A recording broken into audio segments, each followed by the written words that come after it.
Welcome back to When Harry Met Board Games. Today we continue our People's Choice Top 100 Board Games of all time, covering games number 60 through 51. So we're wrapping up the bottom 50, the bottom half of the top 100 list. We have surveyed over 3,300 board game designers, reviewers, publishers, content creators, and enthusiasts, and these are the results that we have come up with. So without any further ado, let's get straight to the list with the number 60.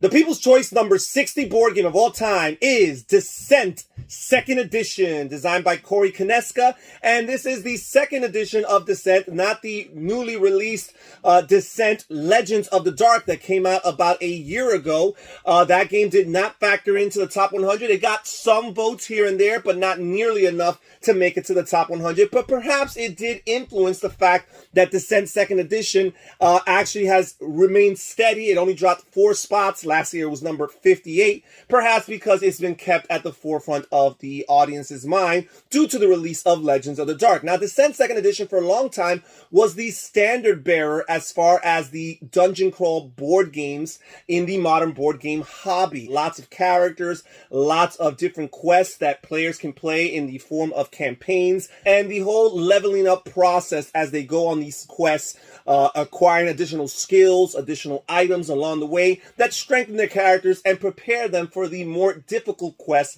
that are ahead of them. This is a one versus all game where, typically speaking, you do have one player control the overlord, the bad guy, dungeon master, if you will, and then all of the other players, at least one, all the way up to 4, control the characters, the heroes who will be working collaboratively to form a party in order to vanquish evil. This game comes with lots of great components, lots of expansions, and the popularity of the Road to Legend application, the app that allows players to play fully cooperatively, or fully solo, I should say, without the need of an overlord. All of this has contributed to the fact that this game has lots of longevity and still remains popular today. I'd like to give a shout out to the people here on the screen who have chosen Descent as their favorite board game of all time. As far as the People's Choice is concerned, it's number 60.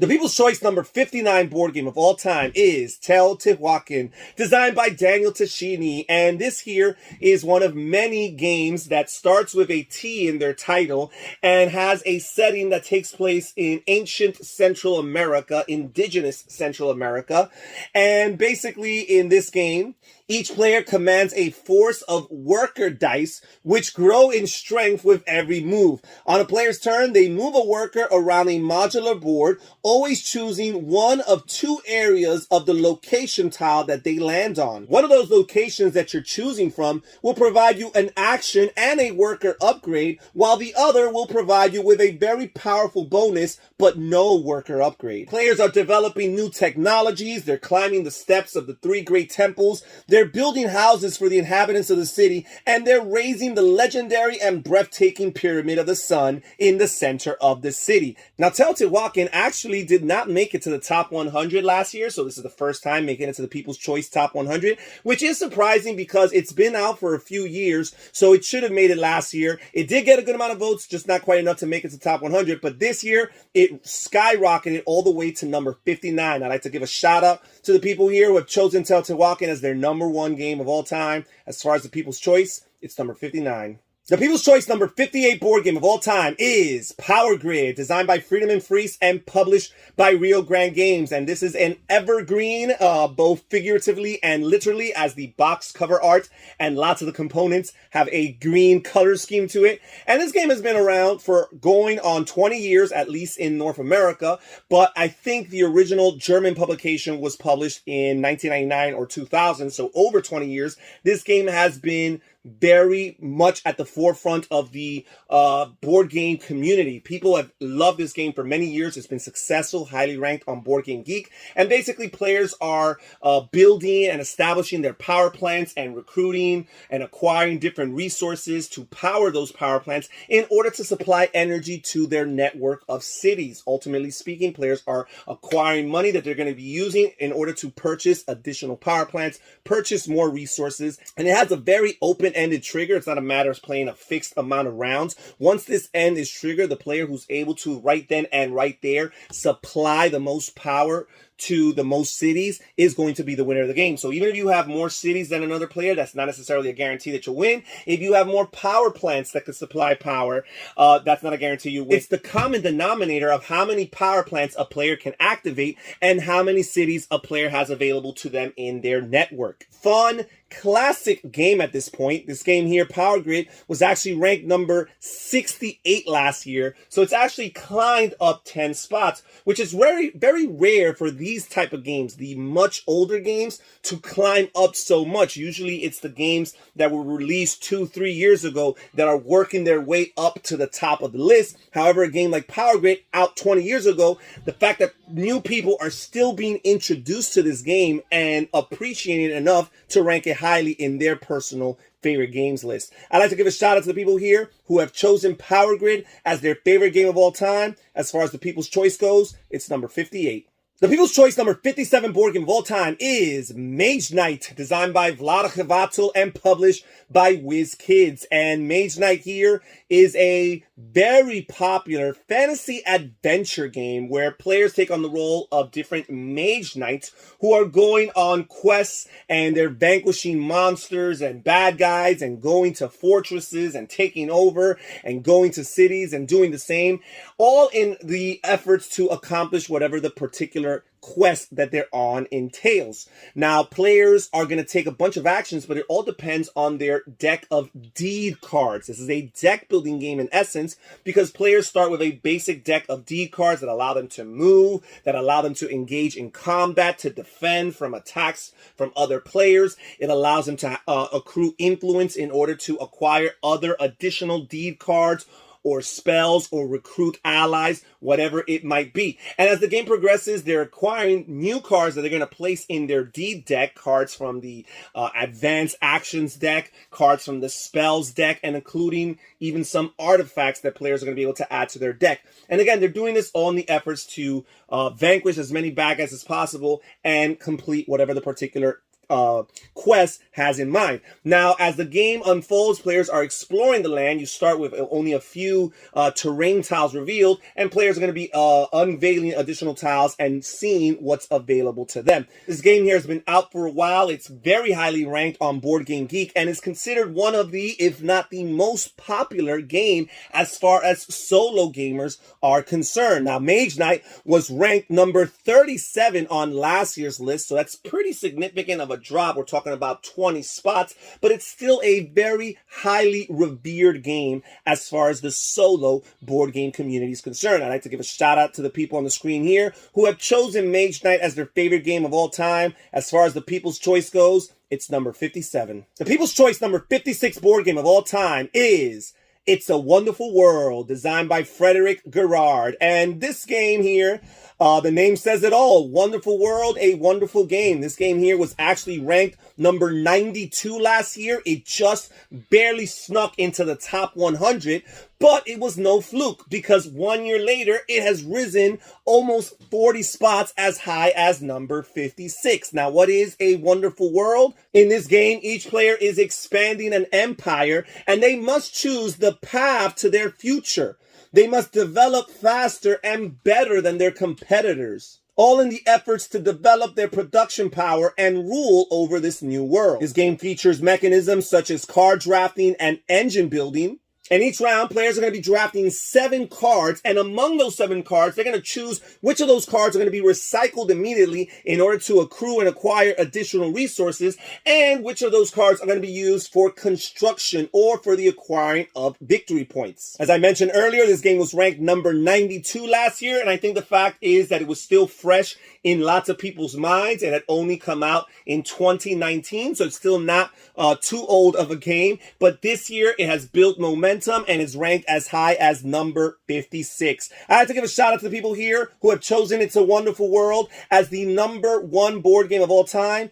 As far as the People's Choice say, it's number 56. The People's Choice number 55 board game of all time is Too Many Bones, designed by Josh and Adam Carlson. And here is another game that's rising up the ranks of popularity. This game here last year on the People's Choice was ranked number 78, and now it has risen. It has climbed over 23 spots all the way up to number 55. And Too Many Bones, in essence, is a dice builder RPG. In this game, players take on the role of a character, and they're going on an adventure to the Northern Territories to root out and defeat the growing enemy forces. This is a cooperative game that can be played solo and does feature a campaign mode. There are over 100 unique skill dice featured in this game and 4 to 7 classes that players can choose from. Each adventure consists of 8 to 12 battles before the players finally reach their final destination and have to face off against the big bad. This game features lots of opportunities along the story for players to make some crucial decisions. As I mentioned, this game ranked number 78 last year. It's rising up in popularity. I'd like to give a shout out to the people here on the screen who have chosen Too Many Bones as their number 1 board game of all time. As far as the People's Choice goes, it's number 55. The People's Choice number 54 board game of all time is Isle of Cats, designed by Frank West. And here we have another game within the People's Choice Top 100 that has a cat theme. Cat themes are very popular. As a matter of fact, lots of the board game content creators that I follow include their cats in lots of their posts. Now, this game here is a card drafting tile placement game with, as I mentioned, a cat theme pasted onto it. And in this game, players are citizens of Squall's End on a rescue mission to the Isle of Cats, and they must rescue as many cats as possible before the evil Lord Vesh arrives. Each cat is represented by a unique tile, and each cat belongs to a particular family, and you must find a way to make them all fit onto your boat or your board by keeping the families together. Players are going to be exploring the island, rescuing cats, finding treasures, and studying ancient lessons. And each lesson that they collect along the way is another way for them to score points in a unique fashion. This game here, Isle of Cats, was ranked number 80 last year. So again, the trend within these games here is that these games are all climbers here, because this game has climbed up nearly 30 spots as high as number 54. I'd like to give a shout out to the people here on the screen who have chosen Isle of Cats as their number 1 board game of all time. As far as the People's Choice goes, it's number 54. The People's Choice number 53 board game of all time is Eclipse.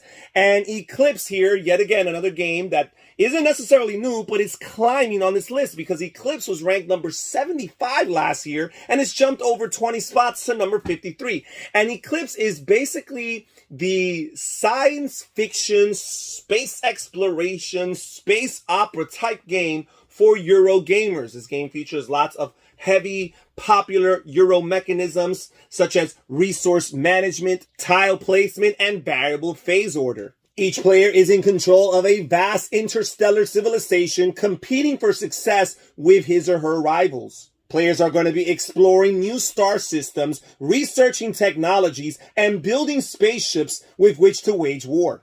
This game offers multiple paths to victory, so you need to plan your strategy according to the strengths and weaknesses of your particular race. Yes, this game features variable player powers, so each player around the table is going to control a unique race or species that makes them different from all the other players around the table. I'd like to point out the people here on the screen who have chosen Eclipse as their number 1 game of all time. As far as the People's Choice is concerned, it's number 53. The People's Choice number 52 board game of all time is Tricerion, and Tricerion continues the trend with this set of 10 games of being a climber. Tricerion was ranked number 90 last year and has climbed nearly 40 spots as high as number 52. And Tricerion is a heavy Euro game with a fictional 19th century setting. And this game features popular mechanisms such as worker placement, simultaneous action selection, and dice rolling.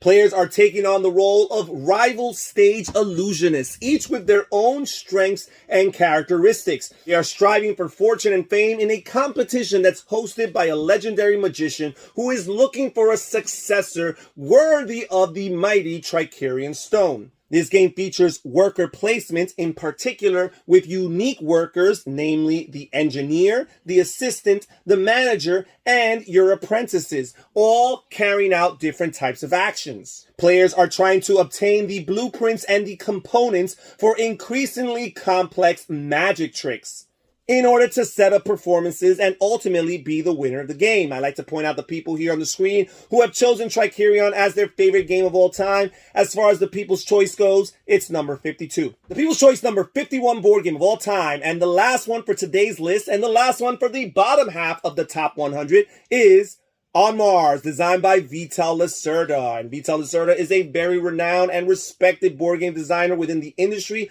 with lots of his titles making it into the People's Choice Top 100. And On Mars here is at number 51. And you want to talk about a popular theme, a theme that could really help your board game build momentum. And the idea of terraforming Mars is definitely that. I'm alluding to future games on this People's Choice Top 100 as we speak. But On Mars is a heavy Euro-style game within that terraforming of Mars theme designed by Vital Lacerda, who is known for his heavy Euro-style board game designs. Players are taking on the role of rivaling enterprises or companies who are trying to create a self-sustaining colony on the planet Mars. Players are trying to complete their mission goals, not to mention their own company's private agenda.